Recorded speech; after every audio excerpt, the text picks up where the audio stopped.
Hi, I'm Denise and welcome to Travels in My Chair. How we bought a used, accessible Class B. That's the subject of today's video. Join me and I'll explain how we did it. Why a Class B? Well, it didn't start out that way.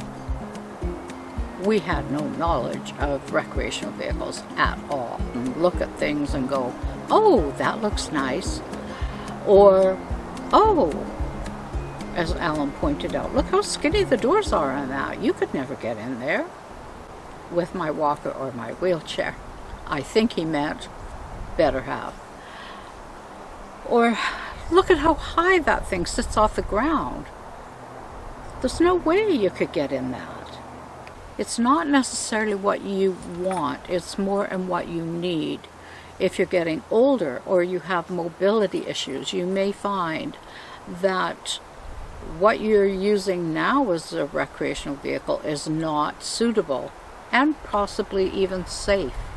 We couldn't find anything that would suit our budget, and we certainly couldn't afford to go new. But when you're now looking at a specialized vehicle and a vehicle that's going to suit a specific requirement, do your homework and try to figure out what you're going to need. One thing we discovered, let's just give you an example of the Winnebago Navion. It has a slide out, it's 24 feet long or something. Thank God I had Alan, because he went into this Navion with the slide out, plenty of room. The bathroom and the bedroom were at the back. As soon as you put the slide in, you had to almost go sideways to get from the front of the vehicle to the back. By this time, I'm in a wheelchair. And there is absolutely no way that that is going to get to the back of the vehicle. I gave up. After 3 years of searching, thinking we'd found something, I soon realized, as my legs were getting weaker and I was spending more and more time in a wheelchair, that what we were going to require was a purpose-built wheelchair accessible RV. If you're in a wheelchair or using a walker and limited mobility, first of all, those RVs sit up high off the ground. Now you can get a seat that'll swing you in, attaches to the outside of the RV. But for me, that wasn't going to work because my legs are very stiff.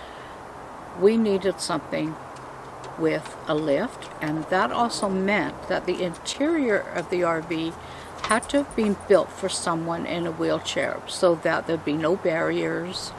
You've probably had this happen to you before. You're focused on something and you can't find it, and all of a sudden you go, whatever, I'm not going to bother anymore, I'm done. And it falls into your lap. And it happened to me with our Class B. My girlfriend said, let's go for an overnight getaway. You need to get off this rock. I went, all right, I'm in. And that night we stopped, and she had to do some work in a dealership for a minute. And I looked, and there was this raised roof. I didn't know what it was. I didn't give it much attention, you know. But I looked at it again, and I saw very, very faded on the side door a tiny wheelchair symbol.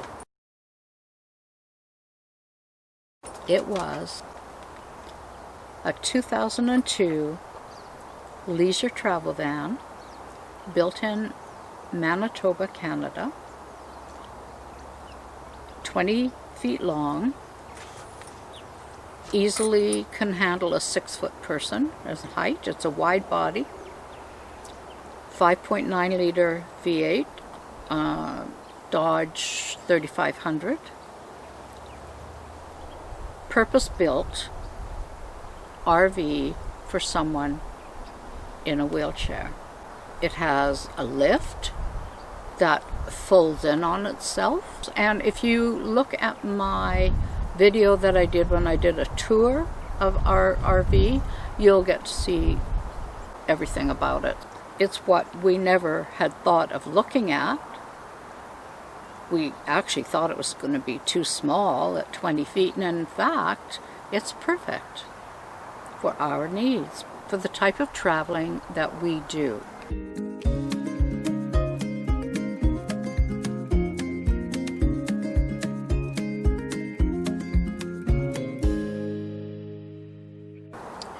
Now, if you'd like to bear with me for just a little bit longer, let me tell you about the purchase and a little bit of a backstory. I actually sold cars and trucks for 18 years. Most of that time, most of that 18 years was me having difficulty walking, but I ended up with some absolutely marvelous, understanding customers. And the owners and the staff also where I worked were pretty good to me, or I couldn't have done it without their help. Alan and I took the vehicle for a drive. Now let me tell you what was wrong with it.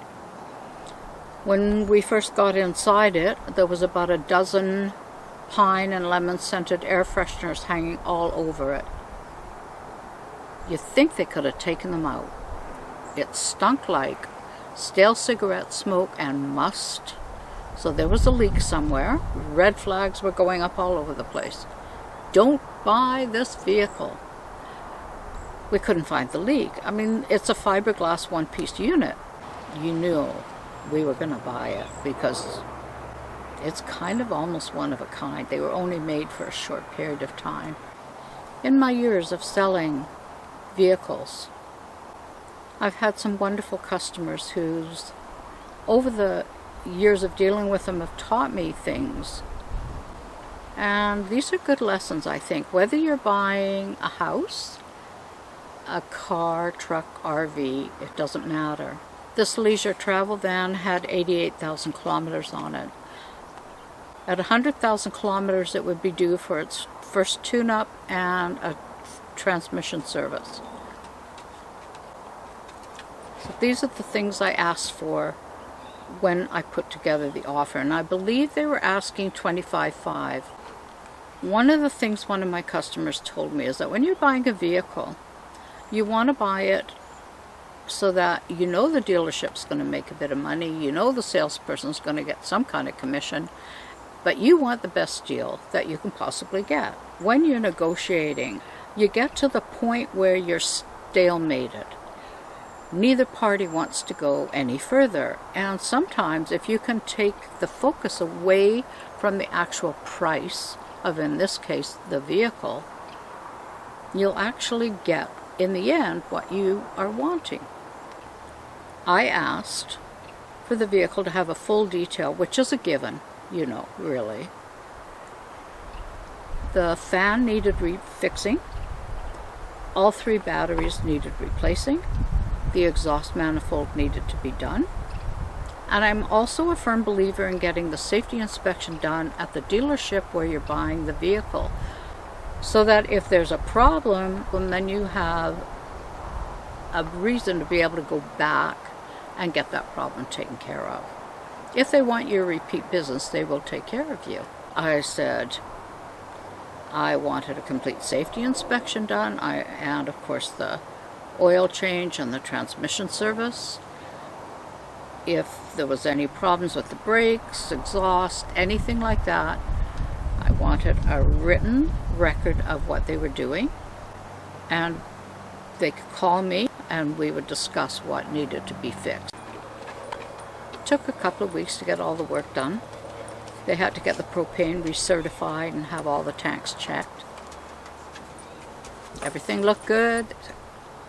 I had offered them, I think, 24. They accepted that offer, no problem. And they had no problem getting the work done either. So it was an easy negotiation. We picked it up. It looked fabulous. Took it for a test drive. It ran beautifully. They showed us the paperwork. I glanced at the works. Everything looked good. We were happy, paid our money, and off we went. We got home, and the first time we took it camping,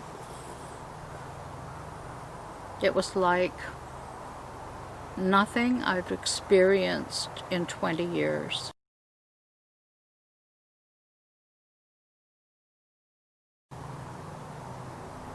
We had the grandkids with us. We slept in that beautiful vehicle, and all was right with the world. Now we could go everywhere. We were excited. We booked our campsites. Vehicle was perfect as far as we could see.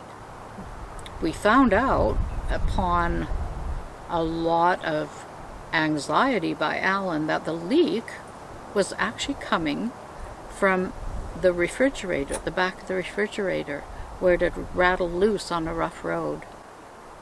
Our grandson called it white lightning, and I wish I could tell you all was well. But join me next time, and I'll talk to you about the problems that we've had, and maybe you can learn from our mistakes. Thanks for joining me today. I'll see you next time. Bye for now.